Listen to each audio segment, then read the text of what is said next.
Halo semuanya. Di video sebelum-sebelumnya banyak dari kalian yang nanya ini sebenarnya baju apa, karena gue pernah pakai di video yang ini. Baju menyusui. Ada yang bilang baju menyusui, coba. Padahal ini namanya kangguru blanket ya, Dil. Apa sih namanya, Dil? Ya Kangguru sejenis something itulah, lah ya. sebahagia lo deh di itu. Kangguru something. Lihat dong depannya bisa kita naruh HP di sini. Ya tuh buat ditaruh. Jadi bahagia. Oh, oke. Ini salah satu hal kecil dalam hidup kayak gini tuh bikin kita happy, Mbak. Oh iya. Gitu ya. Bisa gue pahami sih. Iya kan, lucu tahu ini buat asal nggak jalan ke mall aja sih. Tapi bisa juga sih kalau Bisa sih, kan kamu bisa melakukannya. Bisa sih. Kamu bukannya pernah pakai baju badut keluyuran ke Monas ya waktu itu? Masa-masa muda itu. Masa-masa dia khilaf. Masa-masa muda. Kita kedatangan tamu, Mbak Windy Aryastanti. Halo. Kalau kalian beli buku gue dan kalian membuka berapa? 2 halaman di depan ya? KDT ya, halaman KDT kita nyebutnya ya? Nah, KDT itu apa sih? Katalog dalam terbitan. Jadi kalau kalian beli buku gua, 2 halaman pertama ya, lo buka, terus di kiri ada tulisan apa namanya? Penyunting atau editor ya? Kita nyebutnya editor ya. Editor titik 2 Windy Aryastanti. Nah, Mbak Windy ini editor buku gue udah panjang banget, udah lama banget, sampai yang terakhir tuh ubur-ubur lembur. Iya betul, ubur-ubur lembur. Jadi ya masa kelam kita ya Dit ya. Masa-masa sedih lah pokoknya. Masa sedih lah. Jadi Mbak Windy gue kenal udah lama banget dari zaman Mbak Windy jadi editor gue sampai terakhir ngedit buku ubur-ubur lembur. Salah satu hobi Mbak Windy ada traveling. Iya, yang selalu kau tertawakan itu. Selalu gue tertawakan karena gue orang yang paling nggak paham apa serunya traveling, karena semua bisa kalian tonton di YouTube. Sih, dari dulu seperti itu. Dia bilang dia nggak paham kenapa gue mau menyusahkan diri di jalanan katanya. Iya, mending di rumah nonton di YouTube. Lu mau lihat Jerman kayak gimana? Google aja Jerman City Tour udah. Lu apa Singapura? Singapura Tour gitu ya. Jadi kalau kalian penasaran ngapain sih traveling, udahlah, nggak usah pergi jauh-jauh lah. Kecuali kalau Anda ini misalnya ya selebgram lah yang butuh eksistensi kan. Enak aja. Enggak, kalau selebgram kan kadang traveling adalah sarana dia untuk kayak, itu gue nggak tahu. Wah, sukses nih gitu. Oh, itu standar sukses. Standar sukses adalah travel. Karena teman-temannya jadi ngomongin, duitnya banyak ya bisa travel. Gitu. Wah, gitu ya? Itu sebenarnya padahal kalau lo rajin travel duitnya nggak ada. habis di jalanan beli tiket. Okay. Nah, yang menarik dari Mbak Windy adalah Mbak Windy traveling udah jauh banget, udah kemana-mana. Dan selalu yang mau dilihat adalah orangnya. Jadi pendekatannya tuh people-nya. Ya, bukan scene nih. Apa gimana sih? Mungkin karena kalau kita ngomong, mungkin ini berangkat dari background kita sebagai storyteller kali ya. Dan kita tahu cerita bergerak karena manusia kan. Dan itu membuat ketertarikan gue di perjalanan menjadi sangat tajam. Ya udah, gue percaya bahwa orang-orang itulah yang membuat sebuah tempat jadi punya cerita. Oke. Gitu. Jadi traveling untuk melihat manusianya itu seperti apa dan mereka punya cerita apa. Iya, karena kalau ngomong manusia kan layernya banyak banget, budaya, terus kemudian peradaban, apapun. Itu kan sebenarnya terjadi karena manusianya. Sebuah tempat mau dia terlihat lebih bagus, lebih buruk, atau meninggalkan kesan tuh pada ujungnya ya karena manusia-manusianya. Oke. Dan Mbak Windy juga sempat bikin buku juga soal traveling. Betul. Iya, yang apa, Life Traveler. Life Traveler itu yang sendirian, terus waktu itu aku juga sempat bikin yang antologi bersama para penulis, namanya The Journey pertama ada Radit di situ. Gue ikut nulis di situ. Itu pertama kalinya Radit menulis tentang traveling. Dan waktu itu gue bilang sama Mbak Windy, Mbak, aku ini orang yang nggak suka travel. Kenapa harus nulis soal travel? Terus kata tapi lo masih inget nggak The Journey waktu itu lo cerita tentang apa? Inget dong, pas aku di Belanda. Betul. Pas aku kawin sama laki kan. Sini tuh kayak gue delete. Enggak ya. Pas kalau nggak salah dapat beasiswa summer course ya. Iya. Dan dia ke Belanda. Iya, dan tapi Mbak ini bilang ya itu angle-nya menarik gitu ya, tentang orang yang nggak suka traveling, nulis travel. Kira-kira dia mau nulis soal apa? Betul. Gitu. Waktu itu premis kita itu di cerita perjalanan Radit yang ya. pertama. Setelah itu dia nggak pernah mau lagi sih nulis tentang kisah perjalanan. Iya Kak, iya, karena capek juga jalan-jalan. Kecuali liburan, aku senang sih liburan. Kamu liburan kemana terakhir? Liburan terakhir yang lama banget itu ke Singapura pas tahun baru. Tapi baru-baru ini kita ke Montpellier, ke Perancis ya. Oh itu, sama Fadil. itu kamu ngapain? Itu seru banget. Itu nggak biasa loh tempatnya. Kita ngelihat bagaimana kotanya. Makanan kucing aku di rumah dibuat. Seru kan? Iya, premis yang menarik. Seru, jadi kan? setelah itu apa yang kamu dapatkan? Wah, itu nanti akan ada videonya, tapi masih diedit. Kalau pinter banget sih promosinya. Ngeditnya lama loh, ini travelnya udah dari berapa? 3 bulan yang lalu ya? Berapa lama? 4 bulan yang lalu. 3 bulan ya? Kayaknya itu pas puasa, bukan sebelum puasa ya? Puasa ya, Dil ya? Itu karena gue iri banget lihat dia sampai di sebuah kota yang bahkan gue nggak tahu ada di Prancis. Montpellier pasti tahu dong. Gue nggak tahu. Nggak tahu ada Montpellier? Tahu ada Montpelliernya, tapi gue nggak tahu mengapa lo kesana. Oh iya. Dan karena itu sangat-sangat tidak lazim. Itu. Untuk orang berpergian, untuk jadi turis ya ke sana. Satu itu, kan. Kedua Raditya Dika nyampe di situ. Pasti harusnya ada alasan seru khusus banget sih, ya. seru banget. Nggak mungkin dia nyelonong aja gitu Seru menurut banget. gue. Aku tuh butuh semacam purpose gitu kalau mau travel. Oh, dalam banget hidup Iya, lo. Kalau nggak mager. Misalnya travel ke tempat ini bagus gitu buat foto di IG gitu, ngapain? Kurang Tapi kedalaman. gue ngajak lo jalan-jalan buat yang lebih menantang, lo juga bertanya. Apa misalnya? Misalnya gue bilang, Radit ayo ikut gue. Waktu itu kita mau ke Frankfurt dan lo batalkan. Frankfurt Book Festival? Waktu itu kita akan ke Frankfurt, salah satunya ke Frankfurt Book Fair. Oke. Purpose-nya? Nggak ada sih, kita pengen. Nah, itu dia. Aku butuh purpose. Ada time. Kenapa ya kita batalin ya, Dit ya? Lupa deh, Kayaknya ada jadwal sesuatu, apa ada gitu, hal ya. itu. Ya, Cuman, agak susah mengajak Radit keluyuran tanpa tujuan. Kalau Perancis itu, karena kan anak rumahan ya. Untuk keluar dari rumah dan actually pergi naik pesawat itu butuh daya yang sangat tinggi. Tapi lo nggak inget bahwa di awal-awal karir lo sebagai penulis, kita travelingan keliling Indonesia dengan mobil lo ke kota-kota kecil untuk kita ngajar nulis. Dan itu saat dimana gue ngeliat Radit tidak mengeluh soal perjalanan sama sekali. Oh, ada purpose. Ada purpose. Dan ya. gue ingat banget percakapan bodoh kita. Apa tuh? Bahwa Raditya Dika tidak pernah tahu pohon nanas seperti apa. Nanas kan pohonnya kayak gimana? Nah, Oh iya, nanas ada pohonnya ya? Iya, dan waktu itu lo berpikir pohon nanas kayak mangga, menggantung. Emang aturan gimana? Pohon nanas, lo tau pohon nanas nggak? Kayak gimana? Lo tau pohon nanas? Di mana pohon nanas kayak gimana? Pohon nanas itu keluar dari tanah, Bang. Tuh, dia pikir pohon nanas itu menggantung kayak buah mangga.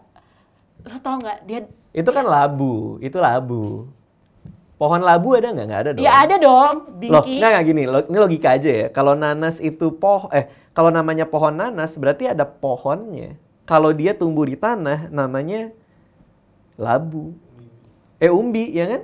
Nanas bukan umbi-umbian. Rizoma ya, akar tinggal. Ya kan? Betul dong. Betul. Kali ini gue akui ya, itu lo bener. Berarti nanas ada pohonnya? Ada, kita mungkin menyebutnya sebenarnya tanamannya seperti apa bentuknya. Bunga kayak palem ya dia? Kayak palem. Oh, berarti emang di tanah? Di tanah, lalu kemudian buahnya tumbuh di tengah-tengah, ada daunan yang meruncing-runcing itu. Tapi saat itu lo berpikir bahwa nanas seperti mangga, menggantung. Tapi aku lupa deh, aku punya percakapan ini, karena setauku juga nanas emang nggak di tanah gitu. Tapi ini sempat dijelaskan dan lupa lagi berarti. Waktu itu bahkan sempat kita bikin blognya. Jadi gue ngeblog tentang Radit dan pertanyaan-pertanyaan serta percakapan-percakapan tidak masuk akal ya. Ingat ya waktu itu kita masih rajin ngeblog. Iya. Ya kan? Banyak hal yang aku tidak tahu soal dunia ini. Termasuk telur asin. Telur asin ternyata dari telur bebek. Itu baru tahu juga itu. Pas kita jalan-jalan. Nah itu karena traveling dia menjadi, oh ternyata ada ini, oh ternyata. Tapi itu nggak usah travel, itu tinggal Google sebenarnya. Tapi ada telur asin dari mana? Tapi saat itu karena jalan-jalan lo mempertanyakan hal itu. Tapi ini menarik sih, karena aku yakin banyak juga di rumah yang nggak tahu kalau telur asin itu telur bebek. Kamu tahu nggak? Iya pasti tahu karena dia udah gede. Ya, kamu tahu kan? Lo taunya kapan? SMP. Iya sih. Tuh kan? Tadi taunya kapan? Ya udah kuliah, cuman itu udah cuman ada gapnya kan. Lo tahu kapan? Kalau telur asin telur bebek? SMP-an. Iya kan? Selama ini lo pikir pasti dia telur ayam yang diasinkan kan? Tuh. Oh, no. Iya. Aku tahu dari kecil. Dari sebelum sekolah. Pernah dagang telur asin? Enggak. Kurang aja. Ternyata dulu dagang. Oke. Nah, intinya adalah Mbak Windy ini sangat hatam soal travel. Enggak juga. Iya dong. Kalau nulis. Dan kadang-kadang kalau Mbak Windy habis pergi kemana, kalau kita ketemu pasti pengalaman travel yang diceritakan itu banyak yang menarik. Nah hari ini mau gua share sama kalian ya, karena menurut gue ini menarik banget ya. 5 pengalaman unik saat traveling. Total negara yang Mbak Windy sudah jelajahi ada berapa? Nggak pernah ngitung. Semua benua udah dapet dong? Dari Asia sampai Afrika. Aku datengin percaya, Australia kayaknya belum sempat aku ulik. Tapi sempat menginjakan kaki di Australia. Berarti istilahnya 5 benua pernah didatangi. Iya. Kota yang paling orang mungkin nggak tahu, tapi Mbak Windy ada di situ. Kota yang orang tidak tahu dan aku pernah ada di situ. Ya mungkin orang nggak familiar gitu. Banyak.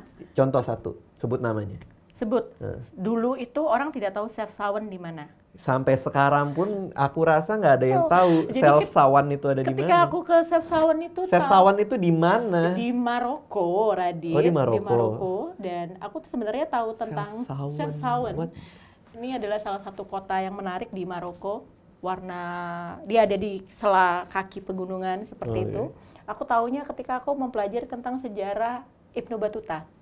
Ibnu Battuta. Ibnu Battuta itu penjelajah Muslim yang sangat terkenal itu. Nah, sangat terkenal ya. Muka dia lihat, dia selalu gitu kalau aku menceritakan. Aku baru dengar Ibnu Battuta ini. Lo tahu Ibnu Battuta? Tahu pohon nanas? Tahu. Ini telur asin kan tapi.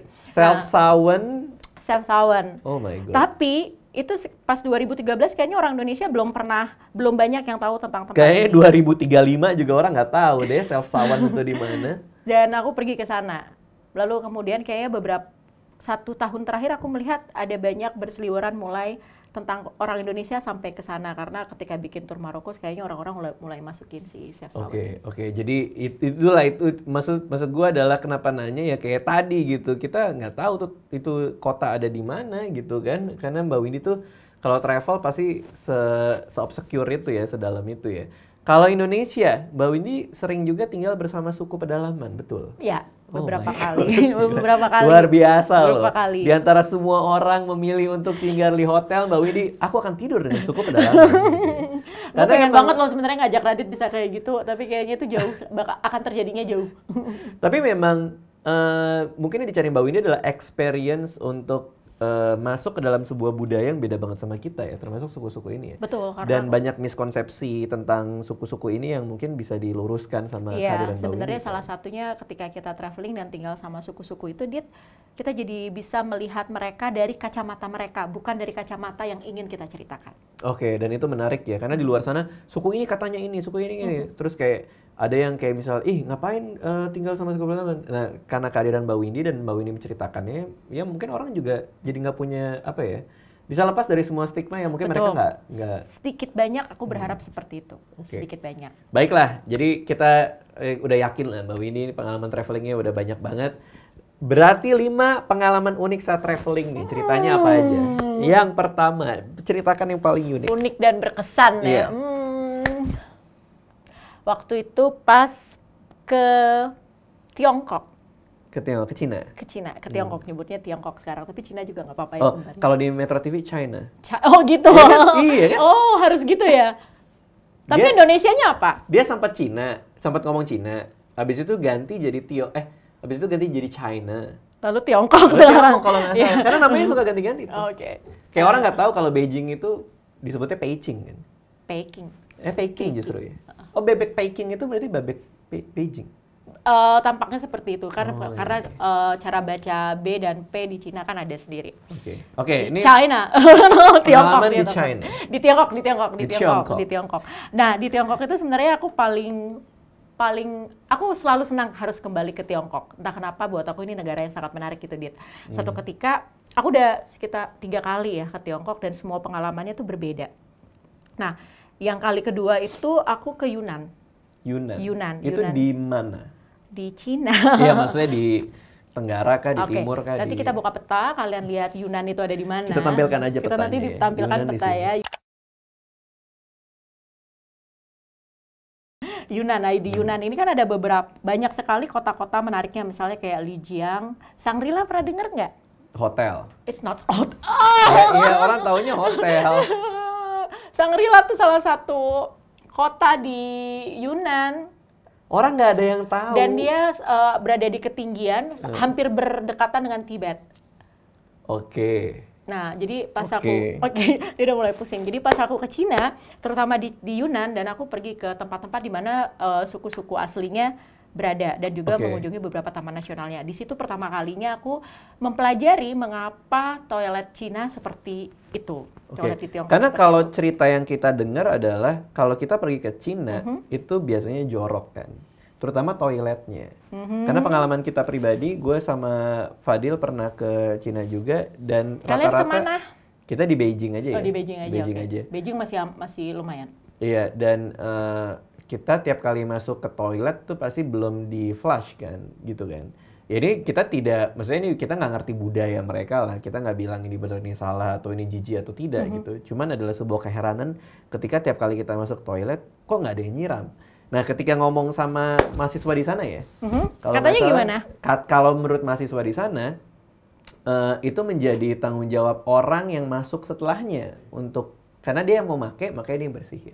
Oke. Sekarang yang di Yunan versi Windy ya, versi Windy. Jadi di Yunan itu karena aku main ke pedesaan, ke kota-kota dan desa-desa kuno yang sudah berusia ribuan tahun, kondisi toiletnya sebagaimana yang dibicarakan orang. Jadi kalau di sana toilet itu tidak ada sekatnya, Dit. Jadi tidak ada sekat. Jadi antara lubang toilet satu dengan lubang toilet lain itu bisa berjejer atau bisa berderet. Sehingga kalau kamu masuk toilet, tapi mereka membedakan antara laki-laki dan perempuan tetap ya. Nah, misalnya kamu masuk ke toiletnya, kita akan sama-sama melakukan ritual kita berjejer dan kita bisa saling ngobrol dengan senangnya. Karena nggak ada sekat. Karena nggak ada sekat, betul sekali. Tapi itu kalau yang berdampingan. Kalau yang depan-depanan berarti dicolek dulu dong. Nah, biasanya aku terjadi sih, aku ngobrol dan kita ngobrol seperti biasa saja sambil jongkok. Oke. Kita runutkan dulu ya. Oke. Mbak Windy Aristanti pergi ke Yunan dan mendapati toiletnya seperti itu, maka dia jongkoklah di sana menuntaskan misinya dia. Lalu apa yang terjadi sampai bisa ngobrol nih? Orang datang atau orang itu udah ada duluan apa gimana nih? Kadang-kadang, jadi pertama kali aku canggung. Sejujurnya pertama kali aku canggung karena tidak pernah mengalami hal seperti itu. Tapi karena sudah berkali-kali dan kemudian harus menghadapi persoalan yang sama dan kadang-kadang itu terjadi di perjalanan, terus lalu ya otomatis sama perjalanan biasanya akan ngobrol dan biasanya yang masuk orang di Yunan itu aku sangat suka karena orang-orangnya sangat ramah walaupun mereka tidak bisa bahasa Inggris, mereka akan mencoba untuk menyapa. Nah, di toilet itu sapaan akan terjadi. Mereka akan ngobrol sambil ya gue berusaha untuk selalu punya kesempatan untuk ngobrol sama orang ya. Dan menurut aku itu lucu sekali ketika kami sama-sama jongkok dan dia ngobrol dan kemudian tiba-tiba kan gayung air, tempat air, penampungan air, dan ini biasanya taruh di paling depan, deretan paling depan. Nah biasanya yang paling depan itu bertugas untuk mengambilkan air, lalu menyiram. Kalau yang kamu ceritakan itu tugas orang yang berikutnya kan? Oh, masuk akal. Kebayang nggak maksudku? Sekarang Dil. Iya. Oke. Jadi yang membersihkan itu adalah tanggung jawab orang yang nantinya make kan? Berarti masih sama dong? Sama, tapi kalau di sini dalam artian ketika penggunaan air itu kita harus lebih penuh kesadaran bahwa air itu tidak boleh dipakai dengan seenak-enaknya, semewah itu. Jadi kalau yang depan nyiram berarti akan tersiram sampai belakang dan kadang-kadang kalau butuh air mereka yang di depan lagi ini akan mengambilkan lalu memberikan ke kita seandainya butuh. Nah, toilet di Cina tuh pasti tidak ada tisunya kan dengan air yang secukupnya. Karena itu sebenarnya sedari awal kita diajarkan untuk menggunakan segala sesuatu seperlunya. Ternyata filosofinya di situ. Dan kenapa nggak ada sekat dan tidak ada pintu? Karena ternyata ini kalau kata pemanduku selama aku tinggal di Yunan, itu katanya sebenarnya karena orang Tiongkok sangat memahami keberadaan makhluk yang lain. Apabila tangan kita, kalau misalnya pakai pintu, tangan kita kotor, lalu kita megang gagangnya, berarti akan tertinggal kuman dan berarti kita sudah meninggalkan hal yang kurang baik pada orang yang berikutnya. Oke. Itu filosofi dari mereka. Lalu yang lain adalah, aku sempat bilang, kok kadang-kadang ada tempat yang tidak ada airnya kan? Jadi nggak ada yang buat menyiram, buat flush gitu. Numpuk aja kan, terus aku bertanya kenapa. Lalu dia balik bertanya dengan pertanyaan filosofis banget. Kenapa kamu merasa risih atau jijik dengan sesuatu yang keluar dari tubuhmu sendiri? Terus aku pikir, what? Terus dia bilang, iya, Kalau kamu sangat menyadari tentang dirimu, tubuhmu, dan semesta ini, berarti kamu akan makan sesuatu yang kamu percaya baik untuk tubuhmu, dan itu akan mengeluarkan sesuatu yang akan baik lagi untuk alam. Bukannya setiap kotoran ini kemudian akan dikumpulkan oleh kami dan akan menjadi pupuk organik. Oh, jadi ada purpose-nya ya. Semuanya. Nah, dari situlah kemudian aku menyadari bahwa fungsi toilet di Cina, kenapa dibuat seperti itu, bukan karena kalau sekarang kalau banyak banget yang bilang Cina kayaknya gak beradab banget atau apa segala macam, tapi ternyata cara mereka berpikir tuh justru buat aku tuh sangat punya landasannya. Punya landasan sangat dasar dan tidak perlu di make up gitu loh, alasan-alasannya itu, Dit. Dan itu yang membuat aku menjadi menikmati setiap kali harus ke toilet, karena aku berpikir menikmati setiap kali harus ke toilet. Iya, karena menurut aku gini, toilet bukan lagi sekedar untuk membuang hajat, tapi kita menyadari apa yang mau kita keluarkan. Dan interaksi bisa terjadi. Untuk menunggu apa yang kita keluarkan. Kita tahu apa yang kita keluarkan, apa yang kita makan, kita jadi mindful gitu ya. Ya itu hal lain. Makanya aku selalu bilang filosofi toiletnya lucu juga. Dan terus? Interaksi di dalamnya itu kan jarang banget terjadi ya. Mana sih kadang-kadang kita menganggap toilet tempat yang sangat pribadi ya. Tapi ternyata di Cina itu komunal. Iya kan? Walaupun ngobrol juga agak susah ya sebenarnya ketika kalau berderet, kalau berjejer kan gampang, Dit. Oh ini apakah? Kalau sambil ngeden kan susah juga itu kan? kejadian. Oh bener gitu? Itu kejadian, oh my God. Aku punya kejadian itu, jadi duduk si nenek, terus neneknya lagi ngeden. Dan kita kan tidak ada sensor di situ ya. Ya kalau dia ngeden, kalau dia apa gitu. Maksudnya budaya itu adalah, maksudnya kita nggak pernah bisa menilai budaya itu dengan baik atau buruk gitu. Iya, karena saya setuju. Ketika menilai sebuah budaya, kita maksain apa yang selama ini kita tahu dan kita yakini, kan jadi nggak fair buat budaya tersebut. Betul, kan? Karena tidak ada yang salah dengan budaya kan? Iya, nggak ada yang salah dengan budaya, karena mereka hidup dari kecil kayak gitu, kita hidup dari kecil kayak gini, ya kita menjadi pencari permakluman kenapa mereka seperti ini, dan ternyata jawabannya kayak tadi. Betul, gitu. Kalau mau bertanya, kamu akan dapat jawabannya. Iya. Itu menariknya dari traveling kan, kita mendapatkan cara pandang baru justru dari orang lokalnya. Iya, karena sebenarnya lebih kayak misalnya, lah gue mau boker, kok nggak ada sekatnya, terusnya orang ngajak ngobrol. Tapi sebaliknya juga orang di Yunan. Di Yunan itu juga, lah lu mau boker nggak ada sekat, ya udah kita ngobrol gitu. Nggak ada yang salah di antara dua-duanya. Nggak ada yang salah ya kan, itu sama aja kayak di Indonesia. Kalau lo ke desa-desa yang bagaimana orang bisa berjejer di tepi sungai dan mereka melakukan banyak aktivitas di pinggir sungai, kan sama saja. Iya nggak? Di Indonesia juga terjadi dengan karamba dan kakus yang ada di atas air, kan sama saja, Dit. Nggak ada yang buat aku merendahkan. Tidak ada yang salah dan tidak ada yang lebih tinggi atau lebih rendah. Iya nggak? Manusia itu menciptakan kebudayaan itu kan sebenarnya sebagai bentuk upaya dia untuk bisa menjalani peradabannya kan. Itu ada bentuk bagaimana manusia punya mekanisme agar mereka bisa bertahan hidup sebenarnya. Dan itu diciptakan untuk menyamankan diri mereka, bukan kita yang pendatang. Iya, betul. Aku percaya itu. Jadi kalau kita datang ke sebuah tempat dan pakai standar kenyamanan kita, ya jangan seperti itu. Harusnya kamu tahu bahwa ketika kamu datang ke sebuah tempat, standar kenyamanannya ikut lokal. Jangan memaksakan nyamanmu. Iya, betul. Karena kita juga nggak mau sebaliknya terjadi. Exactly. Misalnya kayak kasus, ingat nggak salah satu tulisan kamu yang kamu ditanya kenapa? Baru mau aku bahas tadi. Iya kan?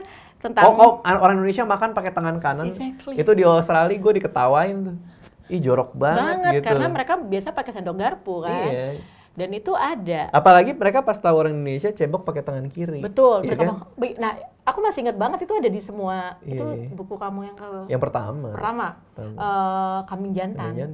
Dan di kelas dibahas soal itu, terus mereka kayak jadi pada nggak mau megang, pada nggak mau salaman kan. Iya, dan pada saat itu aku juga bingung gitu kayak, emang apa salahnya sih cebok pakai tangan, kan lebih bersih kan, bisa disabunin dan lain-lain. Betul. Kan. Iya. Sama seperti kalau Fadil kan di tembok ya, dilemparin. Ditandai gitu. Sama kamu tahu nggak sih kasus? Wah ini pernah di sini nih gitu kan, jadi nggak mau. Gitu. Apa kasus apa?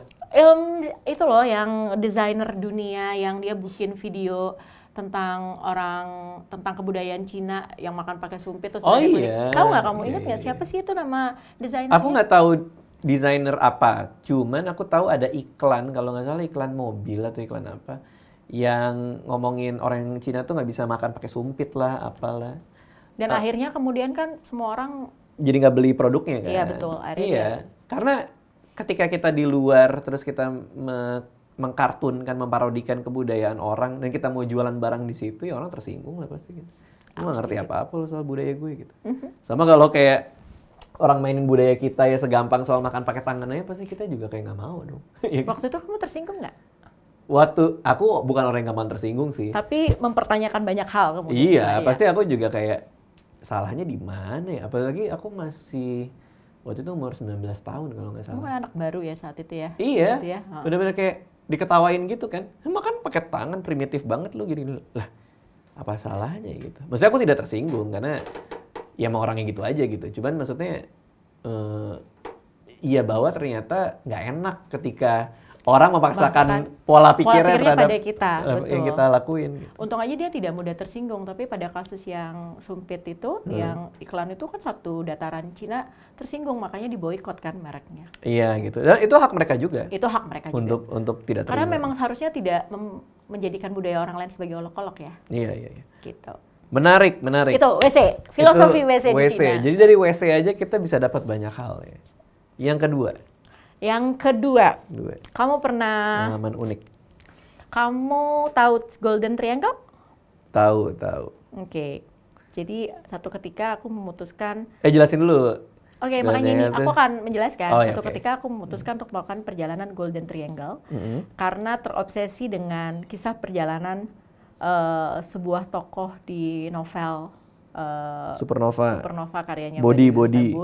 Aku suka banget karakter Body dan perjalanan Body itu sangat menginspirasi sehingga aku punya mimpi akan melakukan perjalanan Golden Triangle itu perbatasan 3 negara. Apa aja? Myanmar, Laos, dan Thailand.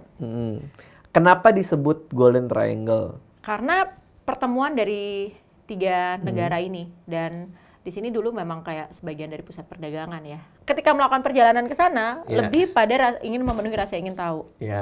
Dan apalagi Myanmar, Laos, Thailand itu negara di Asia Tenggara yang menurut aku punya kebudayaan yang mirip-mirip tapi beda.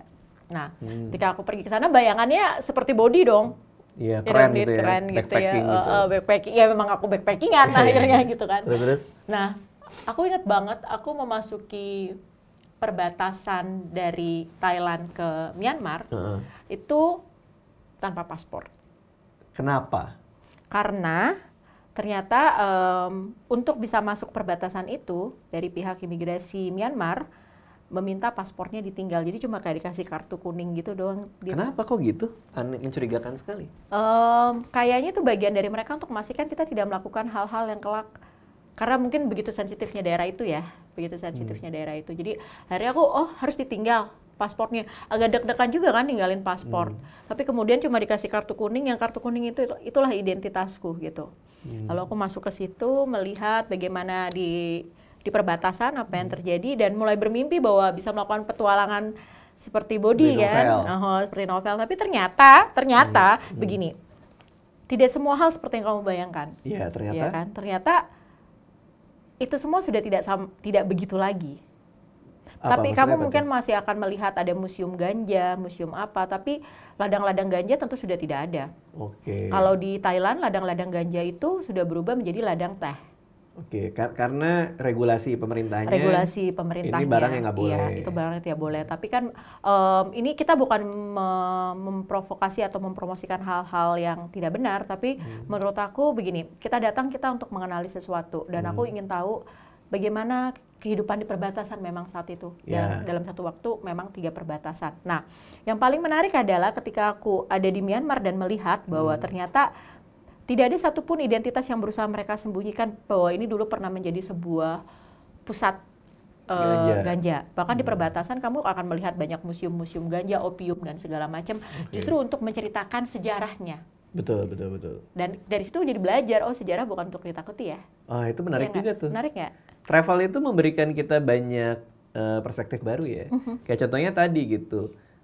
Secara regulasi yang nggak boleh adalah bertanam dan mengkonsumsi dan mendistribusikan ganja dong. Cuman apa artinya kita harus nutupin bahwa daerah ini punya sejarah seperti itu, ya nggak sih? Betul. Kadang orang takut sama sejarah mereka sendiri. Iya, itu kayak jadi hantu gitu, momok, dan di situ tuh tidak. Iya. Tapi mereka juga memberi cerita bahwa ladang-ladang ganja itu kemudian diganti dengan menjadi ladang-ladang teh. Dan bagaimana sebenarnya sebuah peradaban itu sempat terbangun besar karena dari situ.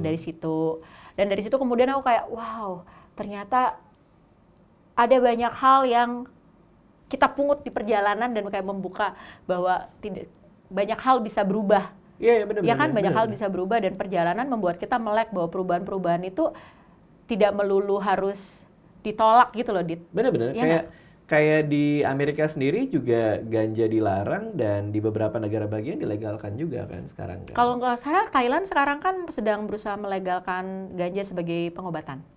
Oke. Tapi hanya untuk pengobatan ya, karena terbukti memang ada manfaatnya untuk pengobatan kedokteran ya, medis. Iya. Jadi memang kalau digunakan dengan benar, dari situ aku belajar bahwa ternyata ketika digunakan dengan benar, itu akan jadi suatu yang baik gitu. Tapi yang membuat tidak baik kan justru manusia yang menggunakan tidak benar kan. Oke. Dan itu ternyata memberi dampak gitu. Nah, lalu kemudian dari situ aku keluar, aku pergi ke Laos dan aku masuk ke Luang Prabang dengan slow boat. Ini juga salah satu perjalanan body yang aku ikuti, dan itu dari perbatasan Thailand atau Myanmar menuju ke Luang Prabang Laos itu dengan kapal lambat itu sekitar 2 hari. 2 hari di kapal? Iya. Di kapal kecil gitu? Iya. Wow. Aku bahagia. Lalu kamu bahagia. Kebahagiaan itu identik dengan mabok laut ya? Ini dan kamu seneng gitu loh, Dit. Tapi kan nggak mabok laut, makanya ginian. Ini nggak bakal mabok laut. Naik kapal kecil selama 2 hari nggak mabok laut. Enggak. Masa sih? Gak ada ini? Kecil terus. Orang kita naik ferry aja itu ya deg-degan ya?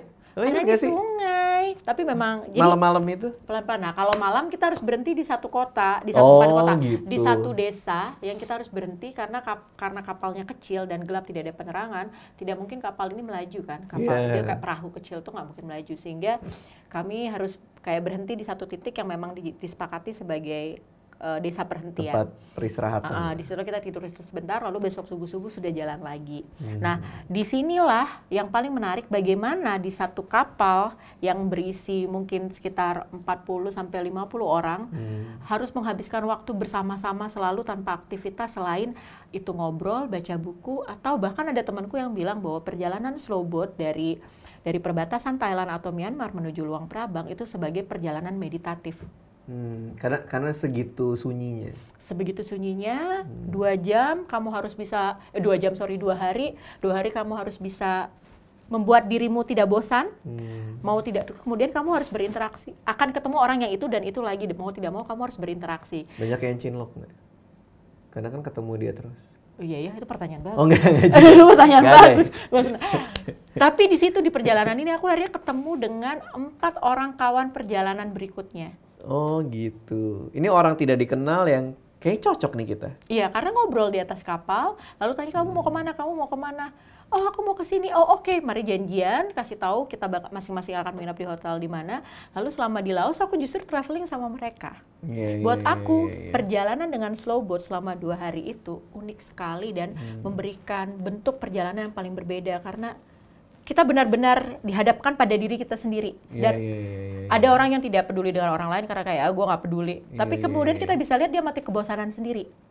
Tapi tidak ada satu orang pun akan mengganggu dia. Ada orang yang duduknya sama, Dit, baca buku terus. Besoknya dia duduk tempat yang sama, baca lagi. Jadi aku suka sekali mengamati semua manusia yang ada di kapal itu. Dan akhirnya 4 orang ini yang cocok. Iya, yang cocok, ngobrol, terus kita saling tukar makanan, kasih makanan, terus habis itu kita akan berhenti di desa-desa di sepanjang jalan itu untuk entah ada yang turun atau ada yang naik. Itu menjadi perjalanan 2 hari yang luar biasa buat aku. Dengan tentu saja pantat agak kram ya, karena kan mesin kapalnya lumayan sih. Oke, berarti kita bicara soal kenyataan yang tidak sesuai dengan ekspektasi pas awal kita membayangkan akan punya petualangan luar biasa di ladang ganja. Gitu ya. Dan tiba-tiba punya teman. Dari awal berangkat sendiri, tiba-tiba, dan itu punya kecemasan kan. Iya. Kayak tadi misalnya Nisa nanya, Mbak, emang lo nggak takut pas jalan sendiri? Ada. Nah itu terjadi pas aku di Golden Triangle ini. Cewek jalan sendiri di kawasan yang kayak gitu lagi. Itu aku sempet parno sama orang, jadi kayak gampang takut karena takut di scam, takut ditipu gitu. Tapi kemudian ketika kita coba untuk kalau harus ada sesuatu yang terjadilah dan lebih bisa menerima, pasrah. Ternyata habis itu aku bisa menikmati perjalanan, nggak tegang. Sebelumnya aku tegang banget di perbatasan itu. Emang ini termasuk awal-awal mulai traveling serius? Enggak juga ya? Enggak, ini... Cuma tetap aja karena kawasannya kayak gitu ya? Iya, dan wajar kalau kamu mau traveling, kamu takut karena akan pergi ke tempat yang kamu tidak kenal. Itu perasaan yang wajar, bukan perasaan yang memalukan kok. Karena aku nggak pernah traveling, nggak ngerti juga sih. Semua sudah ada di print-printan dari travel, jadi... Udah, kok enak? Tapi aku yakin kalau kamu melakukan 2 slow boat itu, kamu akan punya banyak cerita menarik. Karena kan sebenarnya kamu suka ngeliatin orang. Iya sih, cuma aku akan jadi salah satu orang yang di depan buku, tahu-tahu. Tidak bergeser itu. Dan itu menarik, itu salah satu. dari kapal menyesal sih. Jadi, kalau ada yang nanya, apa perjalanan yang kalau di Asia Tenggara yang harus dilakukan, aku akan bilang cobalah yang slow boat itu. Karena sebenarnya yang didapatkan adalah kesendirian itu sih. Betul, itu kayak dihadapkan pada diri sendiri gitu loh, Dit. Iya, benar. Ngobrol terus ngeliat seberapa kita bisa membuka diri untuk orang lain, tidak curiga sama orang. Kapalnya kecil lagi kan. Itu aja. Terus bergetar. Iya. Menarik. Terus kalau lo lupa bawa makanan kan lo kelaparan. Ayo, mau minta sama siapa? Kita makan penumpang ya? Enggak. Bisa sih kalau kamu. Kalau nekat sih bisa. Kalau nekat sih bisa. Oke, kita lanjut yang ketiga. Tadi kan aku ngobrolin Chef Sawan yang apa kamu. Itu? Oh iya, yang itu pertama, Maroko. Di Maroko yang aku tahu. Itu adalah sebuah kota kecil, desa tepatnya. Desa kecil di sela pegunungan Rif di Maroko. Nah, desa ini tuh menarik sekali karena semuanya berwarna putih dan biru. Desanya berwarna putih dan biru. Di desa inilah kemudian aku menjajal yang namanya hamam. Hamam itu apa? Hamam itu mandi bersama. Nggak ala orang Maroko, di mana kita semua orang mandi jadi satu, telanjang bersama dan saling membersihkan diri satu sama lain. Tunggu, ini cowok dan cewek? Enggak, perempuan aja. Enggak dong. Oke, bagus. Kalau nggak, .3GP nanti kan. Dan itu kita, tapi dari situ aku belajar bahwa ternyata hamam untuk orang-orang Maroko adalah bentuk interaksi saling merawat dan saling menyayangi. Oke. Nah, aku tuh pernah di pemandian air panas di Bangkok. Iya kan. Dia punya kayak pemandian air panas ala Jepang, itu masuk ke sana. Onsen gitu. Onsen. Itu laki-laki semua tuh kaget ampun-ampunan ya, karena mereka main buka celana aja. Ada satu orang yang berdiri gini lagi di tengah-tengah onsennya gitu kan. Serius loh? Iya. Terus lo gimana? Ya, misi bang gitu. Masa? Ya malu banget lah pasti kan, kayak anjir nih orang apaan sih maksudnya gitu. Itu buat aku udah sangat canggung. Kamu canggung? Iyalah, karena telanjang bulat kan, maksudnya, dan mereka tapi kan menerima kita lahir itu. Telanjang, Radit. Ya kita lahir telanjang, nggak sama-sama masuk SD juga telanjang bareng di sekolah. Cuman aku mulai bisa nerima karena ketika aku ke Bangkok lagi, ke tempat yang sama dan mulai biasa. Ngerti gak sih maksudnya? Kayak, oh ya udah gitu. Ini bagian sekali lagi nih bagian dari budayanya. Ini customnya mereka. Karena di dalam itu juga orang Jepang yang mandi kan. Ya udah, itu aku bisa terima. Cuman membersihkan masing-masing itu gimana? Jadi membersihkan satu sama lain. Perempuan dengan perempuan. Oh iya tentu, perempuan dengan perempuan. Jadi kita kayak saling, kalau di Jepang mungkin kamu kan pernah tinggal di Jepang kan? Pernah tinggal di Jepang. Iya kan, orang Jepang kan sebenarnya biasanya kalau mandi satu sama lain saling menggosok punggung. Enggak sih, masa iya? Di komik gitu. Di komik? Di komik referensinya. Di komik juga robot bisa gabung jadi gede. Binky, itu ada. Tapi emang di komik biasanya gitu? kalau ibu dan anak perempuan saling gosok ya. Keluarga lah konteksnya. Keluarga lah. Nah, kalau di hamam tuh siapa aja di situ. Jadi mereka akan saling bantu untuk membersihkan dan menggosok gitu. Disitulah kemudian aku jadi tinggal ngomong aja, boleh gue gosokin gitu. Itu kayak terjadi otomatis gitu loh, Dit. Kayak lo nggak walaupun nggak kenal. Iya. Karena sangat gimana ya, maksudnya agak canggung ketika masuk ke pemandian, terus buka baju, mandi, terus kayak siapa nih bisa gue gosok? Kan jadi kayak gimana? Nggak, mungkin tidak begitu juga yang terjadi ya. Kan otomatis. Iya sih, tapi kan mungkin tidak. Ya ketika masuk kita ngobrol satu sama lain dan bisa saling membantu kan sebenarnya seperti itu. Nah, kalau aku memang dibantu akhirnya ada satu. Itu kaget banget pasti. Enggak biasa aja. Memang sih awalnya risih. Iya dong, ada dong. ya. Lagi duduk tiba-tiba kok berat punggung gue gitu. Enggak. Jadi dari situ ada perkenalannya dulu. Ya ngobrol lah ya, terus apalagi terus aku mencobanya bersama dua orang temanku juga yang sama-sama dari Indonesia saat itu. Terus kita satu sama lain juga sebenarnya saling canggung gitu, tapi akhirnya kita kayak, oh ini sebenarnya bentuk afeksi gitu. Akhirnya aku menggosok. Ini orang Indonesia, teman traveling, kita orang Indonesia kan, maksudnya tiba-tiba kalau ngeliat teman kita mandi gitu. Pertama kali tuh sempat terasa seperti itu, tapi lama-lama kayak biasa aja sih, Dit. Dan kami semua bersenang-senang. Akhirnya saling ngobrol, bahkan saling ibu yang ngegosok aku menceritakan tentang anak perempuannya. Oh iya? Iya. Itu kegiatan komunal ya? Kegiatan komunal gitu, dan memang dilakukan di tempat tertutup ya, bukan yang terbuka gitu, Dit. Bukan. Menarik ya. Cuma aku jadi penasaran yang laki-laki. Maksudnya kalau cewek, misalnya kayak di mall ya, cewek gandengan tangan kan nggak apa-apa, ya kan? Memperlihatkan afeksi, itu nggak apa-apa. Cuma kalau cowok kan, udah gitu dia lagi mandi, ada yang gosok gitu, kayak level tapi persahabatannya. Mungkin aku tidak pernah mengalami atau melihat di ruang atau di area laki-laki ya, jadi aku nggak bisa menceritakan ya. Tapi yang terjadi di area kami adalah aku bisa memahami bahwa ternyata ini adalah bentuk saling merawat satu sama lain. Biasanya mereka akan mengobrol tentang keluarga atau bahkan membicarakan kayak ibu yang ngebersihin aku, dia menceritakan tentang anaknya. Dia sering mengajak anaknya biasanya orang-orang di sana pergi ke hamam tidak tiap hari, beberapa kali sekali, dan itu kayak sebuah hari istimewa khusus gitu loh, Dit. Gitu. Itu menarik dan mungkin janjian juga. Bisa jadi janjian. Itu airnya air panas. Air panas. Wah, enak banget. Lalu kemudian semua alat mandinya apa segala macam itu adalah bahan-bahan alami. Ada sabun? Bukan sabun ya, itu kayak apa? Kayak tanah gitu. Kayak scrub gitu ya kan, krim atau apa yang dipakai dan segala macam. Dan itu aku kayak gila enak banget. Terus aku jadi paham rasanya dirawat orang. Rambut kita terus dikeramasi, diginiin. My God. Enak banget ya, menyenangkan sekali. Dan itu kemudian aku menyadari bahwa kenapa kita harus risih dengan tubuh sendiri.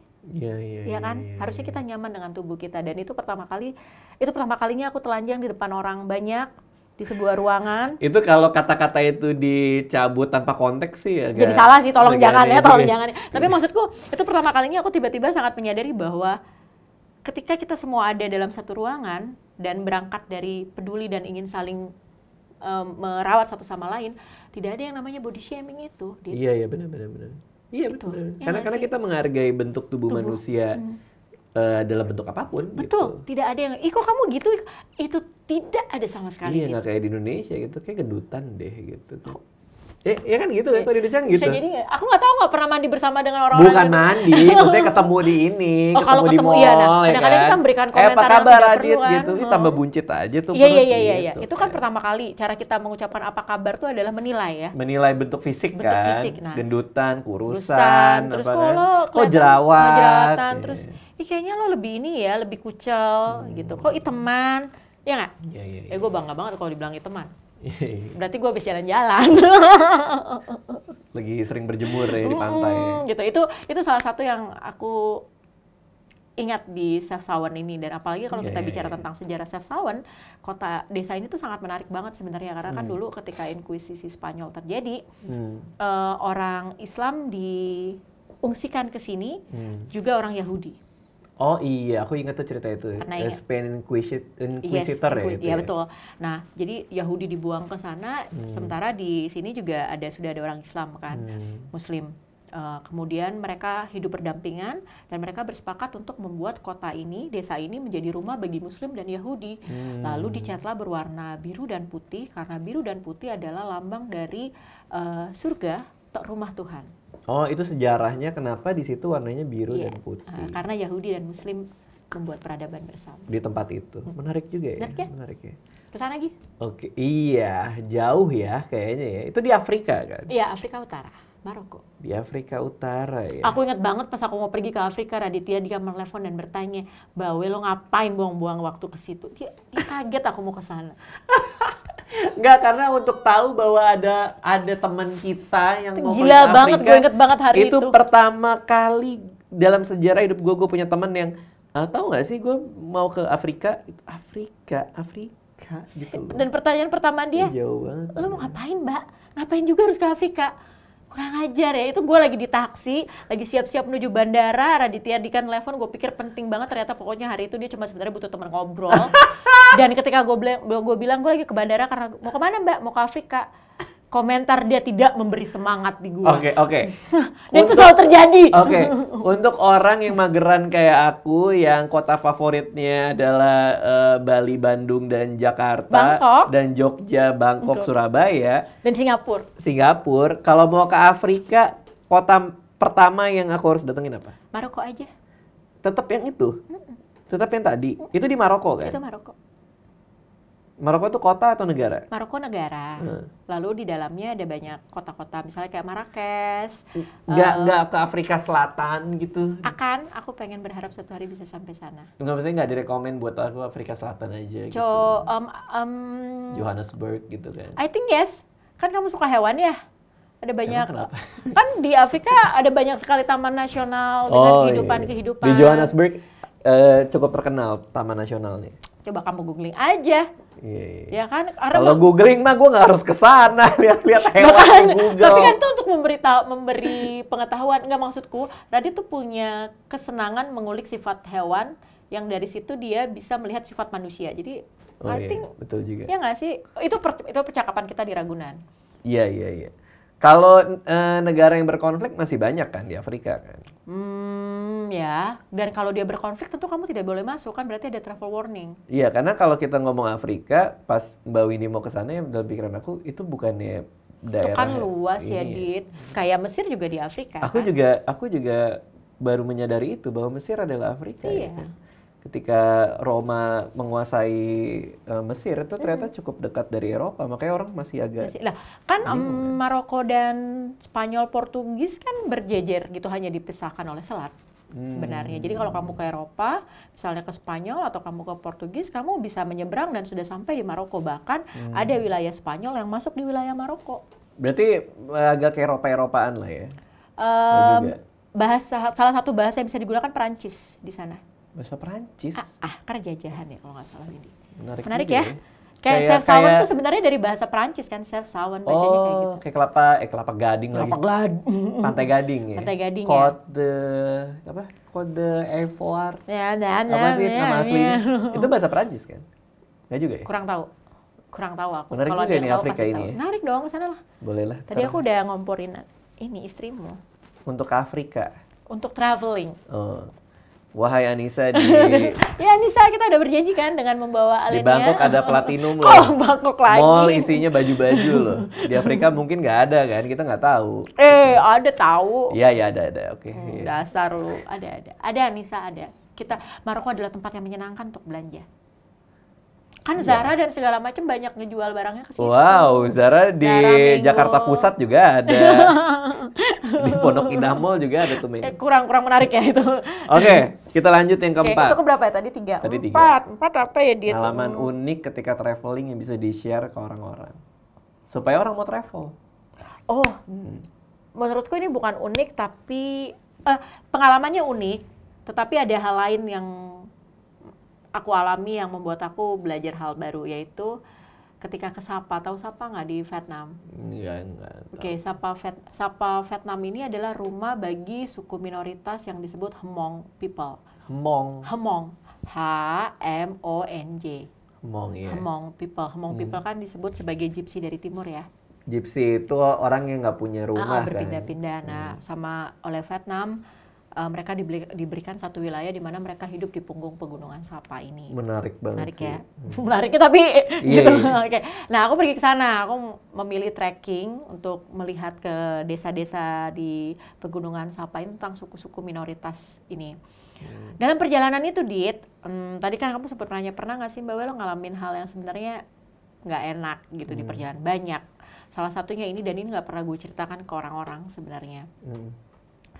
Sapa adalah tempat yang sangat indah banget, bagus banget. Nah, di perjalanan gue bertemu dengan seorang, gue nggak usah sebutkan dari negara mana, tapi dia kemudian berbagi kamar dengan gue. Tapi turis juga? Turis juga, dia sama-sama trekking sama gue, tapi kami ketemu di tempat kami menginap, ya kan? Kebetulan kayak kami menginap di rumah penduduk, jadi tempat tidurnya jajar gitu loh, Dit.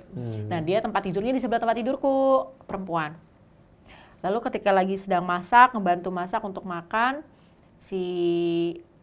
katakanlah si ibu ini. Ibu ini maksudnya teman ini? Ya, yang sama-sama melakukan perjalanan bersama gue. Dan dia bekerja di Hanoi. Lalu karena ini dia lagi ingin tahu tentang Vietnam, dia ikut tur ke Sapa ini. Di situlah kami berkenalan. Nah, dia tiba-tiba bilang, dan waktu itu kakinya kayak cedera gitu loh, Dit, dan dia tidak bisa melanjutkan trekking. Lalu dia bilang dia harus kembali ke desa titik mula kami jalan. Yang mana itu berarti karena dia kakinya cedera, maka harus pakai kayak ojek atau kendaraan dan harus bayar lebih. Dia nggak punya duit. Karena ATM dan segala macamnya ditinggal di hotel di Lào Cai, ibu kotanya Sapa. Jadi kan semua ditinggal di hotel, terus kita jalan kamu bisa memilih trekking untuk yang 2 hari, 3 hari, 4 hari, 5 hari, silakan. Dia mau pinjam duit gue. Dia sebutkanlah angka yang cukup besar, tapi gue memaklumi karena berapa? Ya kalau dalam 2 juta, 1 juta. No, tidak sampai. Tapi kita bicara dengan mata uang setempat ya. Yeah. Dalam mata uang setempat berarti dia minjem ke gue tuh sekitar berapa ribu dong gitu. Cukup besar karena kan biaya hidup di Vietnam sebenarnya tidak setinggi di Jakarta. Tapi dalam konteks mata uang itu angka yang besar. Gede, Oke, angka yang gede. Nah, gue kasih karena gue pikir dia butuh. Lalu dia bilang, ini nomor telepon gue, nanti kalau lo udah balik ke Hanoi, telepon, duit lo gue balikin. Gue selalu punya pikiran semua orang akan tidak memanfaatkan orang di jalan tentunya ya. Dan gue ngasih karena gue pikir dia perlu ditolong. Ternyata pas sampai Hanoi gue telepon, dia nggak ngangkat, nggak bales, di SMS, diapain nggak bales sama sekali, sehingga uang itu raib begitu saja. Gue nggak pernah nyeritain ke siapapun, tapi gue ceritakan karena bukan untuk membuat kalian menduga bahwa banyak orang jahat di jalan, tetapi karena teman gue bertanya, ada satu orang yang gue ceritain, dia nanya ke gue, lo merasa dimanfaatkan nggak saat itu? Gue bilang enggak. Terus dia nanya, lo kok bisa? Kan lo ditipu. Karena gue ngeliat balik lagi ke niat gue cuma mau nolong orang yang saat itu sedang butuh pertolongan. Perkara bahwa ternyata gue ditipu, itu udah urusan dia aja. Tapi di gue, supaya gue gak sakit hati dan tidak menganggap perjalanan gue bertemu orang jahat di jalan, ya gue anggap aja, ya memang niat gue nolong sedari awal dan tidak berharap uang itu kembali. Tetapi ini, gue kenapa menceritakan hal ini adalah karena menurut gue, ketika traveling sebenarnya lo akan bertemu dengan banyak orang yang lebih baik daripada orang yang sebenarnya berusaha memanfaatkan lo. Ya itu satu. Dan tidak berarti tadi kayak Nisa nanya, pernah gak sih lo Mbak ngalamin hal buruk? Ya pernah, tinggal di rumah aja kan bisa mengalami hal buruk. Tapi mungkin gue adalah tipikal orang yang gue lebih memilih keluyuran dan melihat dunia, dan kalaupun ternyata dalam proses gue mengenal dunia ada peristiwa buruk gue alami, ya itu bagian dari belajar. Iya. Daripada gue ada di rumah dan nggak kemana-mana, tapi dan pasti tetap selalu ada peristiwa buruk terjadi kan dengan hidup kita. Ya misalnya kayak kerampokan di rumah juga lo bisa kerampokan kan, Dit. Iya. Ya sudah kalau buat gue. Nah itu yang sampai sekarang tuh gue kalau ditanya orang, pernah nggak ada hal buruk, gue selalu bilang ya itu cara pandang aja.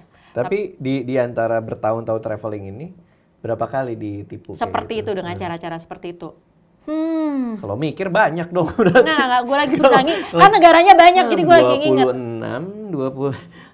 Kayaknya ini satu-satunya yang gue merasa. Maksudnya apa nih? Satu-satunya yang gue merasa bahwa ditipu. Satu-satunya yang gue tahu sekali bahwa gue sedang maksudnya berjudi bahwa apakah orang ini akan mengembalikan atau tidak. Yang lain maksudnya gimana? Yang lain, gue tidak pernah mengalami itu. Bahkan gue pernah nggak punya duit, mau makan. Oh, berarti ketika ditipu dengan niat... Aku tidak berani bilang aku ditipu, tapi di situlah aku belajar bahwa ternyata ini cuma hal apapun bisa terjadi, tapi bagaimana sudut pandang kamu. Oh, gini nih. Mungkin bahwa ada orang yang meminta uang, ada orang yang memanfaatkan. Yang memanfaatkan, berjanji akan mengembalikan, tetapi dia tidak, sehingga kita merasa dia berbohong, gitu kan? Dia mengkhianati apa yang kita yakini benar. Terlepas kondisinya ya? Terlepas dari kondisinya ya? Ya kalau misalnya dia ternyata emang beneran nggak punya uang, ya kenapa nggak ngomong gitu kan, ya, maksudnya betul. kan. Dan dia kan bicara kalau dia nggak punya uang dan dengan kondisi kaki yang cedera dan segala macam ya. Akhirnya aku berpikir bahwa mungkin ketika itu ya memang telepon itu tidak terangkat atau SMS itu tidak terbalas, ya memang harus begitu saja. Jadi untuk supaya meminimalisir rasa sakit hatimu atau rasa was-wasmu di perjalanan atau kehilangan kepercayaan bahwa di luar sana nggak banyak orang baik. Iya. Gitu loh. Persoalannya lebih ke kenapa dia menjanjikan akan ngembaliin duit. Sebenarnya dia punya niat sebenarnya ya. Itu poin itu kan. Poin itu sebenarnya. Poin itu yang ngebuat kayak anjir gue udah percaya sama orang ini, dia tidak melakukan apa yang dia omongin, jangan-jangan banyak orang jahat lain di travel gue gitu kan. Nah, pikiran itu yang mau dihilangkan sebenarnya. Sebenarnya itu cara bukan banyak orang jahat lain dalam perjalanan gue. Ya takutnya maksudnya. Tapi gue berpikir saat itu adalah ini betapa perjalanan itu membuat kita sebenarnya diajak untuk ngelihat lagi bahwa orang lain bisa saja melakukan hal kurang menyenangkan untuk kamu, tapi pastikan saja kamu menjadi orang yang tidak melakukan hal yang tidak menyenangkan itu. Akhirnya larinya aku ke situ ya. Kemudian kayak oh ya udah aku anggap aja memang dia sedang butuh bantuan dan ada sesuatu yang terjadi membuat kami tidak bisa terhubung kembali. Misalnya itu. Terus apakah setelah itu aku jadi kapok minjemin duit atau kalau ada orang datang dengan cerita-cerita sedih terus enggak juga, Dit. Akhirnya balik lagi ke niat sendiri. Ya udah deh, niat gue untuk nolong karena di perjalanan gue pernah pada posisi yang misalnya gue Gak punya duit? Bukan gak punya uang. Uang ada tapi tidak ada orang yang mau menerima uang gue karena terlalu besar nilainya sehingga dia takut gak punya kembalian. Dan gue gak bisa makan karena tidak ada satu orang yang mau menerima uang gue itu. Itu problem yang aneh banget ya. Gak bisa makan karena duitnya kegedean. Terjadi saya di udah gue. 3 hari gak makan. Itu kenapa? Terjadi. Duit saya kegedean. Itu terjadi di Maroko dan ketika gue mau menyeberang ke Spanyol dan gue ada di atas kapal penyeberangan dan gue kelaparan dan tidak ada satupun stol makanan di atas kapal mau nerima duit gue karena nggak punya kembalian. Itu kocak banget sih. Berarti itu pecahannya paling besar lah ya? Ya. Terus, kenapa dibuat pecahan yang paling besar kalau ternyata orang tidak memakai pecahan itu, ya kan? Betul, karena mungkin adalah yang gue datangin kota-kota kecil. Mungkin ibaratnya kayak duit 100.000 dipakai buat belanja di mana gitu kali ya? Ya kalau di kota-kota kecil kan menjadi repot. Tapi kalau uang itu kamu pakai di kota besar gampang sekali. Tapi ini di kota kecil yang dimana mereka untuk nyari kembalian juga nggak mudah kan? Terus ada yang bantu? Ada yang bantu. Siapa yang seorang bantu? Insinyur kapal di kapal yang aku menyeberangkan pakai kapal. Dia insinyur di kapal itu dia orang Kroasia. Dan itu dia kemudian ngasih aku makanan, ngasih aku coklat, dan itu dibarter dengan percakapan selama penyeberangan karena dia sudah 6 bulan tidak bercakap-cakap dengan siapapun. Oh my goodness. Jadi demi 1 batang coklat, Mbak Windy harus bercakap-cakap dengan orang Kroasia. Tapi ini menarik sih. Tapi gue dikasih 1 kantong akhirnya supaya bisa ganjel perut terus karena kan gue harus membagi dengan beberapa teman gue juga. Ini seru banget sih. Ini menarik. Itu jadi tulisan sudah kalau iya, aku pernah baca deh. Kayaknya sempat di-tweet juga soal itu ya. Di blog. Di blog ya. Iya, aku pernah baca soal itu. Menarik banget sih. Jadi itu salah satu hal yang buat aku unik dari perjalanan gitu, yang membuat aku jadi kayak punya sudut pandang.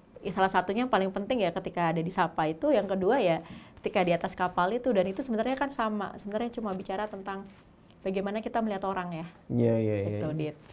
Betapa kita mudah curiga kan sebenarnya. Iya, tapi ya betapa juga kadang ada orang yang baik yang bantuin kita kan. Dan di perjalanan selalu banyak yang namanya kebaikan random kindness tuh selalu terjadi di perjalanan. Jadi itu jauh lebih menyenangkan untuk diingat sebenarnya daripada hal-hal buruk. Ya. Makanya gue cuma bisa mampu mengingat 1 peristiwa di Sapa itu dan gue tidak menganggap itu hal buruk.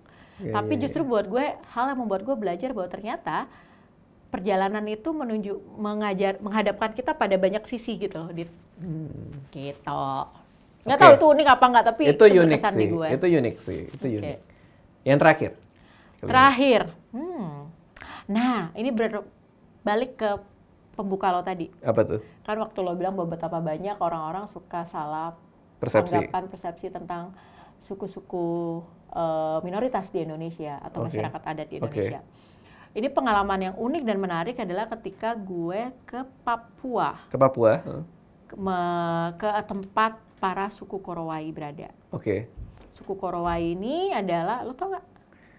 Nggak pernah denger sih. Nggak pernah dengar, oke. Baru pertama kali denger. Nah, suku Korowai ini perjalanan gue aja udah susah Dit. Jadi dari Dekai, dari Yahukimo menuju ke tempat mereka tinggal itu gue harus pakai ketinting kapal kecil dan itu bisa 2 hari, bisa 3 hari.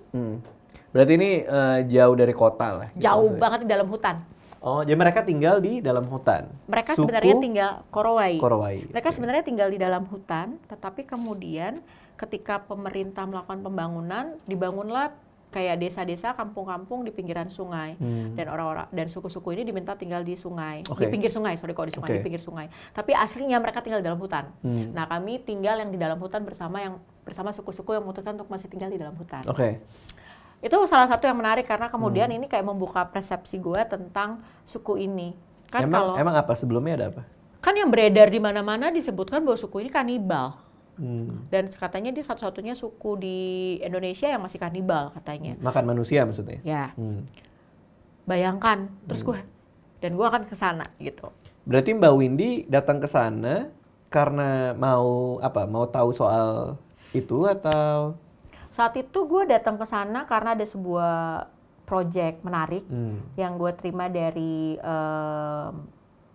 sebuah PH di Bali namanya Asal Film.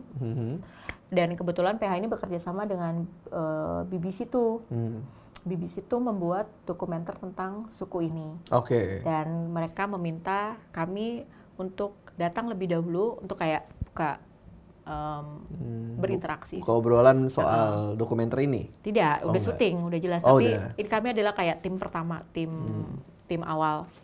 Tugasku tuh cuma satu bersama temanku. Kalau temanku untuk mencari di mana shoot akan diambil dan segala macam dan berinteraksi. Kalau tugasku tuh kayak semua hasil dialog percakapan dari syuting sebelumnya ditranskrip dan kemudian lainnya adalah berinteraksi dengan suku tersebut supaya ketika dokumenter diambil mereka sudah tidak melihat kami sebagai makhluk asing gitu, tapi udah blending gitu, udah berbaur gitu kan sebenarnya. Lalu? Nah, disinilah ketika mengerjakan proyek inilah kemudian gue belajar banyak tentang suku ini, bahwa kita tuh salah mengartikan tentang suku-suku yang kadang-kadang secara literasinya juga nggak banyak di kita ya. Suku Korowai kan buku analisisnya tidak banyak di Indonesia, buku-bukunya nggak banyak. Nah di sini kemudian gue baru tahu bahwa ternyata mereka kanibal bukan karena mereka makan orang, Dit. Jadi praktek kanibal itu dilakukan apabila terjadi pelanggaran, apabila ada orang jahat. Jadi orang jahat ini yang kemudian akan dihukum dan tubuhnya diberikan kepada seluruh desa yang dirugikan. Jadi itu bentuk hukuman sebenarnya. Dan itu tidaklah praktek yang sudah lama sekali. Untuk saat ini sudah tidak lagi terjadi. Kalau dulu terjadi adalah karena perang antar suku yang kalah, maka kemudian tubuhnya akan dibagikan, atau mereka dituduh penjahat atau penyihir. Jadi itu bentuk hukuman sosial. Jadi, tapi praktek ini udah nggak ada? Praktek ini sudah tidak ada sama sekali. Karena kan mereka sudah tidak berperang. Sudah tidak ada lagi antar suku atau apa. Dan jadi itu hal yang kalau sampai ada yang bilang mereka suku kanibal, makan orang tanpa sebab dan segala macam, itu salah sekali gitu. Iya, karena kalau dari sisi jurnalistik ya, atau dari sisi bercerita kepada orang lain, ya akan lebih bombastis kan kalau misalnya, lo tahu nggak di Papua ada suku kanibal gitu. Nah, iya betul, kan? Itu membuat orang lagi apaan sih gitu kan. Jadi secara yang salah adalah mereka yang bercerita dan menyimpulkan dengan sederhana kan. Padahal kan kalau kita kupas di balik itu kan banyak sekali alasan dari sesuatu terjadi. Ya ini udah nggak ada, ini udah nggak ada. Mereka punya budaya, mereka punya kesepakatan sosial. Betul. Ya kan? Yang intinya adalah sebagai bentuk hukuman gitu. Betul. Tapi gimana? Sanksi juga sosial udah nggak ada. Sudah gitu. tidak ada, sudah lama karena peradaban sudah berubah kan di mereka. Mereka sudah tidak lagi melakukan praktek tersebut karena sudah tidak ada perang antar suku, ya kan? Tapi memang menarik dari suku ini kenapa banyak orang dari seluruh dunia datang untuk membuat dokumenter tentang suku ini adalah karena sebenarnya suku Korowai ini adalah salah satu suku yang memiliki kecerdasan arsitektural yang seluruh dunia ingin tahu bagaimana bisa mereka melakukan hal itu. Mereka kan punya rumah adat di atas pohon. Rumah adat di atas pohon? Maksudnya gimana tuh? Pohon, terus mereka bangun rumah adatnya di pucuk-pucuk pohon itu loh, Dit. Di pucuk pohon ada rumah? Wow, dan gimana itu caranya? tanpa alat sama sekali. Mereka nggak pakai apapun, jadi beneran dikerjakan dengan. Gimana ya caranya? Nah itu yang semua orang ingin tahu gimana caranya. Tetapi itu tuh dulu mereka buat karena memang harus memantau musuh kan, gitu loh. Jadi biasanya ketika mereka, jadi jarang sekali di satu area yang ada rumah pohon terus sampai ada 5, 3 enggak. Ya satu ya karena gitu. kan harus buka lahan dan mereka tidak sembarangan buka lahan suku ini. Jadi ini adalah salah satu suku yang memang sangat menghargai hutan. Iya. Gitu. Menarik ya. Menarik sekali kalau menurut aku bagaimana, dan dari situ aku belajar bahwa ternyata kita gampang sekali ya kayak kamu bilang tadi, menyimpulkan dengan cara sederhana tanpa mau mencari tahu ada apa di belakang gitu. Iya benar juga sih. Kayak ada salah satu temen nih, di bawah ini kenal nih, seorang YouTuber. Oke. Punya rumah. Oke. Ya namanya juga YouTuber, ya kan. Dia pasti kerjanya di rumah doang kan, bikin video kadang-kadang keluar. Ini di awal-awal karirnya dia nih, teman kita ini. Ya dia jadi punya rumah, terus mobilnya bagus, segala macam. Tetangganya bilang dia gigolo. Hah? Coba dia tinggal, beli rumah, masuk ke sebuah rumah, terus orang ngelihat gelagatnya, dia punya mobil. Dia di rumah doang. Gigolo. Dia nggak ngapa-ngapain gigolo. Gigolo pasti. Terus setelah dia menikah? Gigolo yang menikah. Tetaplah. Cuma maksudnya adalah ya itu kita kadang punya persepsi yang kita bangun dari informasi sepotong yang dijadikan sebagai sebuah asumsi gitu. Ya, salah satunya memang suku Korowai ini tepat seperti kalimatmu tadi tepat banget ketika kamu bilang, ya mudah sekali ya orang menyimpulkan tentang sesuatu yang dia tidak tahu apa-apa dan kemudian melabeli. Itu kan mengerikan banget mengatakan dan menyebarkannya. Dan kalau Radit googling nih, Korowai memang selalu keluar suku kanibal. Oh, jadi gitu. Itu terjadi gitu loh, Dit. Padahal itu tidak begitu. Iya. Jadi pelabelan yang salah untuk mengejar bombastis tadi, kehebohan itu tadi. Jurnalisme kita kan gitu. Bahkan ada yang judulnya gini, Dit. Pengalaman tidur bersama suku kanibal. Bagaimana rasanya? Tuh ada artikel kayak gitu, Dit. Gila banget, ada. Tapi kalau ditulis pengalaman bersama suku yang arsitekturnya dikagumi dunia, bagaimana Nah itu rasanya? jarang sekali dibahas malah. Iya. Padahal itu menarik juga loh. Itu menarik. Atau gitu. pengalaman tinggal tapi rumah pohon itu masih ada? Nah, rumah pohon itu sekarang sudah tidak ada karena satu lagi tidak ada lagi keperluan mereka untuk memantau wilayah. Jadi dan tingginya tuh tidak sampai sekarang 50-30 meter, tidak lagi. Kalaupun ada jadi nyebutnya rumah tinggi. Jadi kayak agak tinggi di atas, tidak sampai lagi di pucuk-pucuk pohon seperti yang dibayangkan orang-orang. Nah, ini juga menarik. Ternyata ketika aku sama teman-teman terlibat dalam dokumenter ini, ternyata kita berhasil membongkar sebuah peristiwa yang ternyata menunjukkan bagaimana manusia sangat ingin menciptakan sesuatu yang mendapatkan konten yang bombastis. Nah ini mereka membayar suku-suku ini untuk membangun rumah itu di atas pohon terus di-shoot. Oh ya? Dan itu jadi dokumenter seluruh dunia. Kalau kalian baca di BBC kemudian ketika selesai. Itu skandal tuh? Itu skandal. Dan itu terbongkar ketika kami ada di lapangan. Itu yang bayar BBC berarti? Orang-orang yang membuat dokumenter, nggak cuma BBC, semua dari seluruh dunia.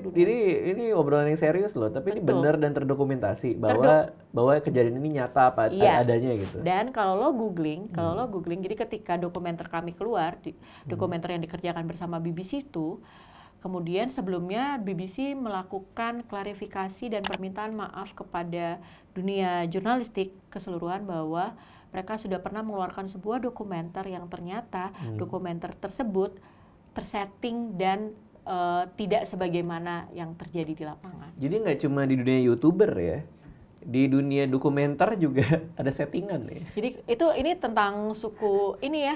Nah itu kalau kalian nonton, jadi kalau lo iseng googling di YouTube Korowai, nanti akan keluar dokumenter yang paling populer zaman dulu yang dikerjakan zaman dulu, yang shootnya tuh bomba luar biasa banget. Memukau banget, fantastik banget bagaimana suku-suku ini naik ke atas pohon lalu membangun dengan rumah di pucuk-pucuk yang kayak gitu. Itu dokumenter yang lama. Itu dokumenter yang diperdebatkan atau bukan? Yang kemudian hari ini oleh BBC dinyatakan bahwa itu adalah dokumenter yang mereka minta maaf, itu salah. Oh gitu, menarik juga. Karena si pembuat film ternyata membayar orang-orang untuk melakukan hal itu, jadi seolah-olah seperti itu, padahal kenyataannya sudah tidak seperti itu. Dan itu terbongkar di dokumenter yang BBC 2 kerjakan, dan kebetulan aku dan temanku terlibat. Dan itu terbongkar kemudian bahwa ternyata industri perjalanan dan rasa ingin tahu manusia tentang tempat-tempat yang jauh, lembah-lembah yang jauh, pulau suku-suku yang tidak terjangkau ini telah membuat mereka punya bayangan sendiri tentang eksotisme dan memaksakan gambar itu ada. Ya kayak lo bilang tadi, demi konten. Ini bisa deskripsi sendiri itu sih. Gitu. Dan ternyata, dan Radit bisa googling, BBC sudah mengeluarkan pernyataan permintaan maaf atas dokumenter yang lama itu, dan dia bilang bahwa iya, kami mengakui bahwa ini praktek yang tidak benar, bla bla bla bla, dan kemudian mengeluarkan dokumenter terbarunya tentang suku ini. Gitu. Iya. Nah, di situ aku belajar tentang bagaimana manusia melakukan perjalanan, tetapi karena pada ujungnya dia menceritakan apa yang dia mau dengan konteks kerangka yang dia mau, lalu mengabarkan dengan pelabelan-pelabelan, dan ternyata itu sebenarnya tidak punya dampak yang signifikan pada tempat yang didatangi. Tempat yang didatangi. Iya. Di situ aku belajar. Ya tapi kalau zaman sekarang mah bikin kayak gitu pasti kebongkar sih. Maksudnya. Tapi kalau dia di suku-suku pedalaman kan agak tidak semua orang akan sampai di sana ya, Dit ya. Itu dia sih salah satunya. Bagaimana kita mengeksploitasi sesuatu yang terpencil untuk mengatakan sebagai konten premium karena tidak banyak orang bisa menjangkau di situ, dan kita menganggap itu eksotis gitu, padahal manusia-manusia di sana kan bukan objek. Tapi dengan kita menganggap itu sebagai hal yang eksotis aja, itu udah membuat relasi kita dengan mereka tuh sebagai penikmat dan objek nggak sih sebenarnya? Iya nggak sih? Kamu pinter sih. Loh enggak, maksudnya enggak, tapi itu benar. Itu pernah dibahas juga. Itu aku setuju, itu benar. Ketika kita menganggap mereka eksotis, ya relasinya kan jadi objek dan Iya. Sehingga menjadi penting untuk para pelaku seninya, either itu fotografer, dokumenter atau segala macam, untuk treat mereka ini dengan respect. Betul, ya dong. Saya setuju. Itu ya memang kan? seperti itu. Jadi cara pendekatannya, cara mereka ngambil gambarnya. Nah, gitu. Itu yang sebenarnya kan diperlukan, mampu kita meninggalkan apa yang kita bayangkan tentang mereka dan menggunakan kacamata mereka untuk melihat mereka.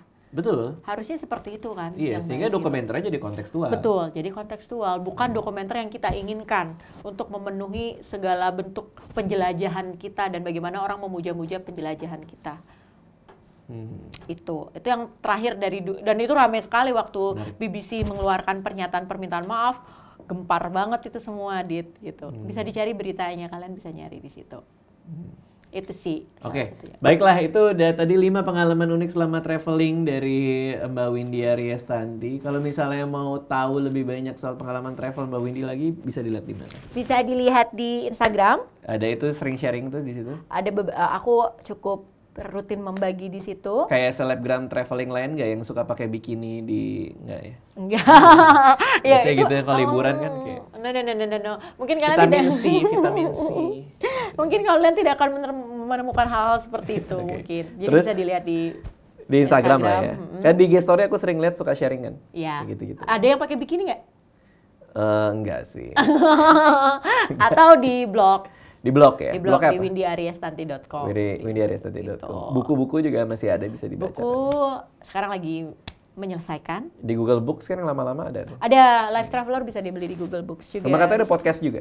Iya, nah podcast, kalau kalian pengen dengar tentang podcast tentang suku Korowai tadi, atau kalian pengen dengar tentang mengapa kubus menjadi bentuk dari dewa-dewa di Jordan. Oh ya? Ya, itu. Wow. Atau menarik tentang kisah-kisah batu-batu di Lembah Bada, menceritakan apa tentang budaya megalitikum di Indonesia yang masih aktif. Lembah Bada itu di mana? Di Sulawesi Tengah. Oh, okay. Di Lorelindu, itu adalah salah satu tempat di Indonesia. Lorelindu. Itu adalah salah satu tempat. Ini geografi gue buruk banget nih. Parah banget ya. Makanya nanas aja kan kayak gitu.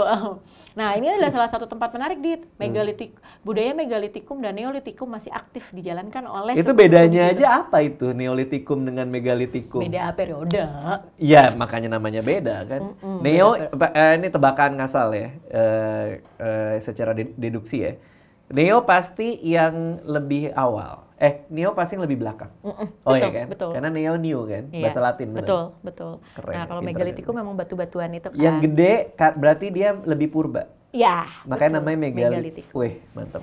Litikum artinya batu. Hah, bener? Serius? Merah. Gokil nggak gue? Jangan pernah percaya kalau dia ngaku dia nggak tahu. Nggak, tapi beneran sumpah nggak tahu. Iya, Cuma aku megalitikum, membedah dengan teman-teman. neolitikum itu batu-batu. Jadi bagaimana? Dan itu mirip dengan beberapa, cuma ada di Laos sama di Chili yang mirip dengan di Chili, Indonesia. Amerika Chili. Latin lah ya. Amerika Latin di Pulau Pasca. Nah itu ada di Indonesia. Ya tadi salah satu perjalanan unik ada di situ, tapi ceritanya dia berbeda lagi. Nah kalian bisa dengar di podcast gua. Dan informasi ini kalian cuma bisa tahu dari video ini bahwa tahu nggak kalian kalau pisang itu bukan dari Indonesia. Pisang itu dari Amerika Latin. Iya Bener betul. nggak? Betul. Iya kan? Tambah pinter loh. Iya. Lu mau tahu? Hebat nggak? Markisa? Hah? Markisa? Afrika? Bukan, dari Afrika. Itu bahan di googling ya. Afrika dari mana? Cari aja. Dari Arab. Ngaco. Enggak ya? Markisa dari mana? Markisa dari mana? Lo tau gak pisang bukan buah Indonesia? Iya tahu. Nggak tahu. Pisang itu bukan dari Indonesia teman-teman. Pisang itu dari Amerika Latin. Pintar. Iya kan? Pintar. Dibawa bibitnya sama Portugis, betul kan? Terus ditanam. Tuh hati-hati loh. Tapi Markisa Cari tahu dari mana Iya. dan jenisnya macam-macam ternyata. Iya, tinggalin di komen, gue malas Google. Kasih tahu di komen Markisa tuh Berasal dari mana? makanya buah kan? Buah dong, Buah ya? Dinky. Siapa tahu kan apa gitu kan? Enggak ya, buah ya. Kurma itu buah? Kurma buah yang nyebutnya kan? Buah ya? Iya dong. Kurma tuh buah bukan? Buah dong nyebutnya. Buah kurma. Apa bedanya buah sama Sekarang pertanyaan gue ini penting-penting. Tomat buah atau sayur? sayur tomat dong? Kenapa lo nganggap begitu sayur? Kan ada di buah. sayur ini, ada di sayur asem. Mau jawaban nggak? Iya, Tomat itu bisa buah, bisa sayur. karena Kalau dia dimakan langsung, berarti dia buah. Tapi kalau dia diolah dalam sayur, maka disebut tomat sayur. Gitu doang. diolah pembedaannya. dalam Jadiin sayuran, entah jadi salad, entah Masa jadi gitu? masukin sayur asam Enggak, atau apa. kan bukan yang namanya buah tuh ada kriteria, ada variabel yang ajak. Nah, kamu soal- cari variabelnya. Tomat ini termasuk yang ada di tengah-tengah itu. Emang yang menjadikan buah itu buah apa? Biji. Tomat ada biji. Iya. Ayo lo. Terong ada biji, tapi Nah. terong sayur. Kalau dia di sayur. Kok bisa? Ya makanya. Kok bisa? Apa ya? Jadi, kalau dalam dunia editor, untuk melihat tomat ini airnya sebagai... Bukan dunia editor. Enggak, aku dalam, cerita. dalam untuk konteks memudahkan. biologi. Iya, maka. Timun sayur apa buah? Kalau ada bijinya, berdasarkan tadi seharusnya dia buah. Makanya, bingung ya? Sebenarnya apa jawabannya? Nggak tahu juga. Ya itu tadi, bener gitu. untuk membedakannya Apaan seperti sih, aneh itu. banget deh. Jadi aku ini dalam konteks editor kalau mengedit untuk melihat tomat misalnya dia buah atau sayur ya. Kalau dia dimakan langsung, tidak diolah, dia dari Siapa yang buah. makan langsung tomat? Nggak ada yang Banyak. makan. Lu pernah makan tomat langsung digigit? Tuh, Itu absurd sih. kok absurd Itu sih? freak sih. Tahu? Lu makan tomat langsung digigit kayak apel gitu. Apa enaknya sih? Jus tuh. Jus tomat gue suka. Oh, Tapi itu nggak dimakan langsung. Itu udah pakai gula. Bisa ya dimakan langsung ya. Berarti tomat tuh buah.